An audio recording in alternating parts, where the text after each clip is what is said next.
Ahon 6, day 2. Nasaan lahat ng makaluni na nag-post sa Twitter at Facebook ng hashtag #PrayForSheye dito sa venue?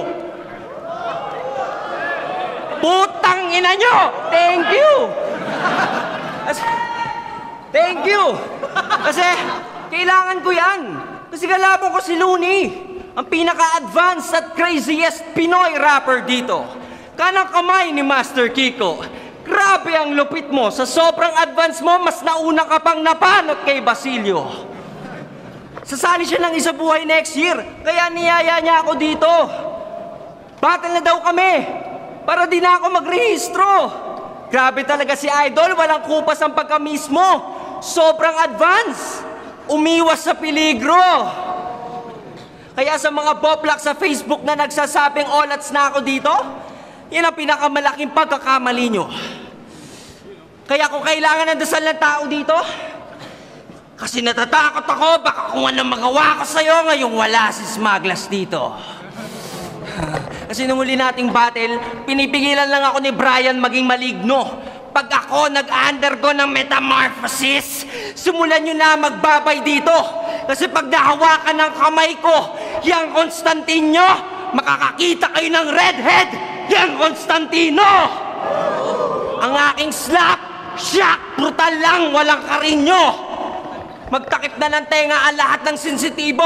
Humanda sa 165 decibel kada 2 bahagi ng 1 segundo. Kasi ngayong gabi, wala nang balakid sa pagkalabit ko ng gatilyo. Bum, bum, bum, bum, bum! Panot!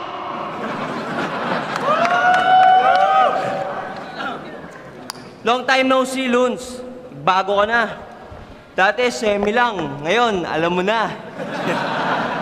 Niyaya mo ako mag-battle, pakay mo'y alam ko na. Masama loob sa akin. Gusto mo bumawi kasi no 2-2, talo siya. Sorry Masyado ba ako naging personal nun? Dapat ba gun bars lang, kunwari, negro ako? O kaya gumawa ng kwento, mag-imbento ako? Tangina, wag ka na magtampo. Kaya lang naman real talk ang ginamit kong weapon sa'yo kasi wala akong choice Panot ka Walang gagawin ng barbero sa'yo. Idol, may tanong ako. Anong feeling nang hindi mo magawa ang pangarap mong hairstyle?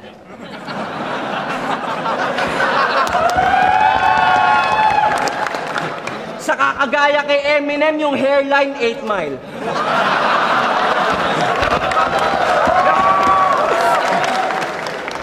Hindi. Idol, sobrang addict mo sa rap battle. Pati yung buhok mo, nagdidis. Appear! Hindi, joke lang, Loons. Bati na tayo, Appear. Thank you. Huwag ka na magalit, kasi masaya na tayo sa kanya-kanya nating karir.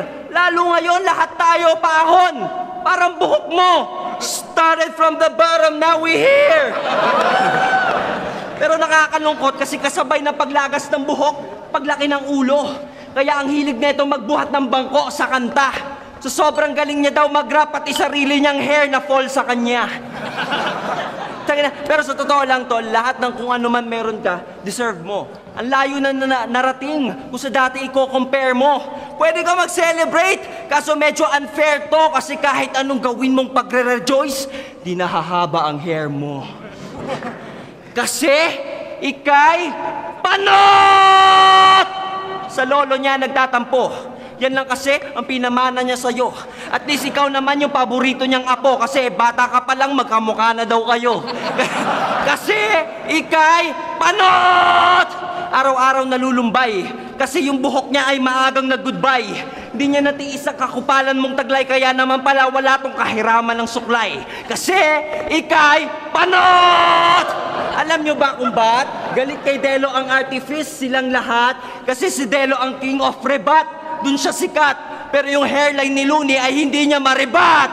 Kasi ikay panot! Huwag ka self-proclaimed leche. Di porket panot ka, ikaw ang presidente. Hari ng tugma, hindi ako Hari ng tugma, hindi ako utu-uto. Ngayong gabi, koronang yan ay dudulas sa ulo mo. Kasi ikay panot!